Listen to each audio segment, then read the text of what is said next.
when I was 6 or 7, I had a birthday party.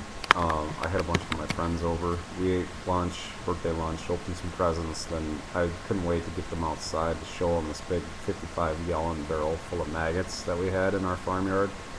There were some carcasses put in there by my dad probably a month earlier, and they became basically the carcasses became fly food, and then the flies made their babies, and there we had a big barrel full of maggots.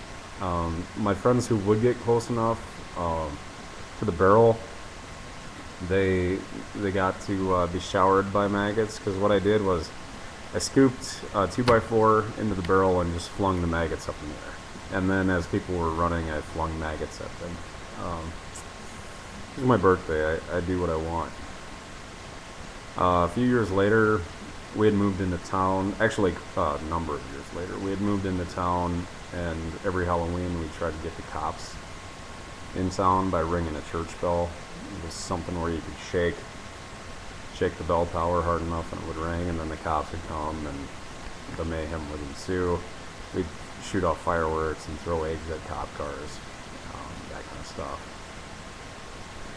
But at one point during this night, I think 3 or 4 of my friends and I, we hit a cop car with eggs, the same car at the same time, and we all took off running. And I dove into a culvert that ran underneath a narrow street, or a paved gravel road in town, and it was pretty small, the culvert was, and I barely fit in there, but there were leaves on each end, and I had scouted it out before that night, so it seemed like a pretty good place to hide. And I was in there for probably a half hour, and the whole time I was laying on this plastic garbage bag. And finally, curiosity got the best of me, and I wanted to see what was in the bag. Because typically a bag isn't just there; it was tied up. No, I shouldn't say typically, because I'd never been in a culvert before, quite honestly. But you wouldn't just find a plastic bag in a culvert. Maybe you would. But I had to reach inside, and there was actually a dead cat in there. So I'd been laying on a dead cat for the better part of a half hour. And then as soon as I felt the cat, I left. You know, I touched it, and I wasn't sure what it was at first, and then I kept feeling until I found the head. Yeah. Pretty nice story, I know. The last one I'll leave you with for this video was when I was 15 years old, I had to go get a high school sports physical.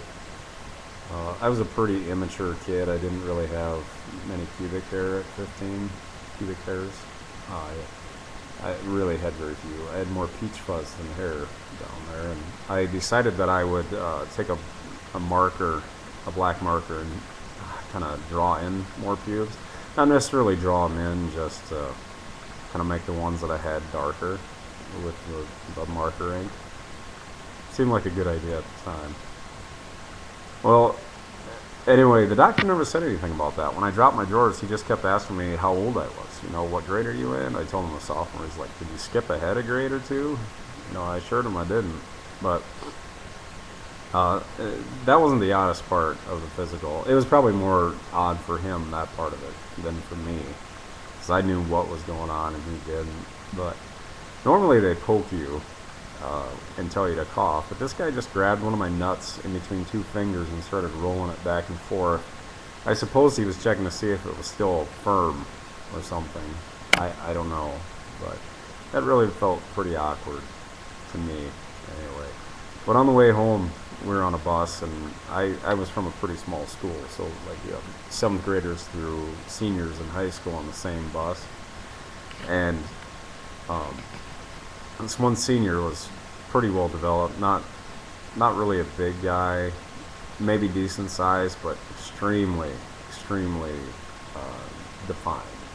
Like, and he didn't even lift weights. It was just poor folks. They ate a lot of commodity meat in a can, you know. So like his diet consisted of mainly protein, like cheese and meat, and then like some vegetables. You know, they commodities. So I guess if you want to get buff, you need to eat a lot of commodity cheese. That would be my advice. Because this guy was, like, he was just sinewy. And I'm going on about him like I loved him. which will make this part kind of not seem so strange, but the doctor kept telling him, like, the guy had asthma, so he had to take his shirt off, and the doctor listened to his heart and lungs, and the doctor kept telling him how much he admired his physique. He said, "Why, you have a nice body. You're so muscular. I bet the girls love you." And he went on and on. But literally, I've never seen a guy that defined in my entire life since then. Even on the internet, I swear to God. And he had muscles too. So maybe I loved him too. Okay, this has gotten creepy.